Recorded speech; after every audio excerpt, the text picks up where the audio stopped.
ఈ అమ్మాయి మైనరు, ఈ అమ్మాయి తల్లి ఫిర్యాదుదారు.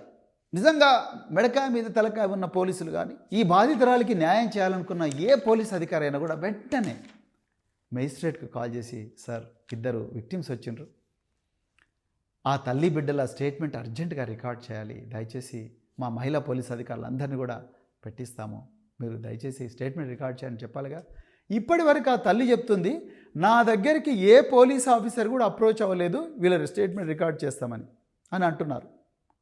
ఏంటి డీజీపీ గారు, మరి ఇదేనా మీరు కొత్తగా వచ్చారు, మీరు కొత్తగా వస్తే పోలీసింగ్ కొత్తగా మారుతుంది అనుకున్నాం, మరి ఎందుకు డీజీపీ గారు ఆ తల్లి దగ్గరికి, డీజీ ర్యాంకులో ఉన్నారు ఆఫీసర్లు, ఇప్పుడు మహిళా అధికారులు మంచి రెప్యుటేషన్ ఉన్న అధికారులు ఉన్నారు. డీజీపీ ర్యాంకులో ఈ రాష్ట్రంలో ఎంతోమంది మహిళా అధికారులు సీనియర్ పోలీస్ ఆఫీసర్లు ఉన్నారు.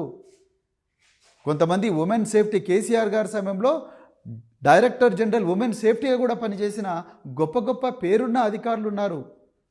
దయచేసి వాళ్ళ అందరినీ కలిపి ఒక సిట్ వేయండి కదా, సిట్ వేసి అర్జెంటుగా వాళ్ళను ఆ బాధితురాలు ఇంటికి పంపించండి కదా డీజీపీ గారు. ఎందుకు పంపించడం లేదు, ఎందుకంటే రేవంత్ రెడ్డి బండి సంజయ్ని కాపాడాలనుకుంటున్నాడు.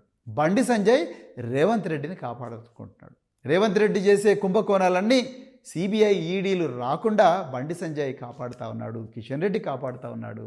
అందుకొరకు బండి సంజయ్కి ప్రాబ్లం వచ్చినప్పుడు రేవంత్ రెడ్డి బండి సంజయ్ని కాపాడాలనుకుంటున్నాడు. కాబట్టే ఈ రాష్ట్ర హోంశాఖ మంత్రి ఆయన రేవంత్ రెడ్డి గారు డీజీపీ గారికి ఆదేశాలు ఇచ్చినట్టుగా మేము అనుకుంటున్నాం. లేకపోతే మీరు సిట్ వేయండి కదా, మీరు సిట్ వేసి మరి డీజీపీ ర్యాంకులో ముగ్గురు నలుగురు మహిళా అధికారులు ఉన్నారు, వాళ్ళ పేర్లు చెప్పాల్సిన అవసరం లేదు, మంచి రెప్యుటేషన్ ఉంది వాళ్ళకు. అదేవిధంగా మీకు ఒక కమిషనర్ పోలీసు కూడా మహిళనే ఉన్నారు, వాళ్ళందరినీ పంపించి ఒక సిట్ వేసి అర్జెంటుగా అమ్మాయి దగ్గర పంపించి మీరేమైనా చేయండి, నిందితుడు జైలుకు పోవాలంటే ఒక్క నిమిషం ఆనంద్ గారు, ఒక్కటే నిమిషం. మనందరం కూడా అదే డిపార్ట్మెంట్లో పనిచేసినాం. ఒక్కటే నిమిషం నిజంగా మీరు తలుచుకుంటే 2 నిమిషాల్లో ఆ పిల్లగాడు అజ్ఞాతం నుంచి బయటకు వస్తాడు. కానీ మనం తలుచుకోవడం లేదు కాబట్టి ఆయన రేపు యాంటిసిపేటరీ బెయిల్కి అప్లై చేస్తాడు, ముందస్తు బెయిల్కి అప్లై చేస్తాడు, బరాబర్ వస్తుంది. ఎందుకంటే మీరు పెట్టినవి సెక్షన్ 11 చిన్న చిన్న కేసులు పెట్టిండ్రు, 2 సంవత్సరాలు 3 సంవత్సరాల శిక్ష. అందుకొరకు అర్జెంటుగా